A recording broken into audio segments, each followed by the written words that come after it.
Coach Ben here with CCNS to go over the mid-season checklist. The mid-season checklist was something that I developed during my time as a professional cyclist to make sure the second half of the season ran as smoothly as the first, and that I would avoid any potential overuse injuries or imbalances from equipment being worn. We'll start with the three main contact points. On your bike, you have three main contact points. You have your saddle, your shoes and your cleats, and your handlebars.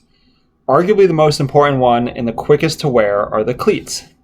So, if your cleats look like this, it's probably time to put on a fresh pair of cleats for the second half of the year. Generally, I would change my cleats out every 1,000 to 1,500 miles, depending on how much walking I did or unclipping. And generally speaking, my right foot would wear a lot faster than my left because the right foot is the one that I would always unclip at stoplights, stop signs. So when I would start to notice a little extra play in the pedal stroke, that's when I would know it was time to change the cleats. One of the telltale signs that I had was that the inside of my leg would start to aggravate me as I was pedaling. So that's when I knew it was time to change. A tip I have for changing the cleat is taking a Sharpie to outline the old cleat on the shoe so that when you remove it and put the new one on, you have the placement dialed. This will save you a lot of time and headache in going through the first couple of rides without having to do the micro adjustments. You'll be confident in the cleat placement and confident and ready to go. The next thing to just glance over is the pedals. If you've had your pedals on for more than 3 to 5 years, it may be time to change them out and put on a fresh pair. Pedals were, not as quick as cleats, but they still wear. And if they do wear during a high torque effort, you could find yourself unclipping at an unwanted time. Could also allow for a little more play in the pedals, which, would cause some discomfort in the pedal stroke, therefore some potential overuse injury or imbalance injury. The next thing I would check is the seat. If you've had your seat on for 3 to 5 years, you may start to notice a little wear in the nose where you're seated. And if you notice that, check the middle of the seat.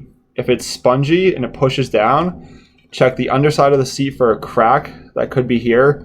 Happened to me a lot being a heavier rider, so I was very aware of my seat. The other thing is if the rails are bent and the seat's sitting a little off center, it could cause from a bunch of imbalance issues. The next thing to check is your insoles. This is a brand new pair of insoles. I've never used them before, but if you look at your insoles, you could notice that the outline of your foot is still in your insole, even when your foot's not in there. That's something that kind of tells me that those are older insoles that have a lot of miles on them. The insoles are very important because they are the stability and the comfort in your shoe on your bike. I generally would change my insoles out every 6 to 12 months, depending on the amount of riding and the amount of use they got. But it was a very, very guaranteed fix that automatically changed the hot spots or any of the discomfort I was getting during my cycling shoe, especially in the hot months in the summer. The next thing to check is your handlebar tape. If your handlebar tape is worn, you may be noticing some tingling or some hot spots in your hands. And all that means is you'll just want to rewrap the handlebars and put on a fresh new pair of tape. You'll be good to go. And the last thing we'll go over is the all-around bike check.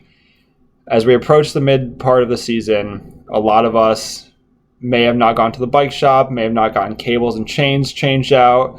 Now's a good time to do so to make sure the bike is running smoothly for the second half of the year. Thanks.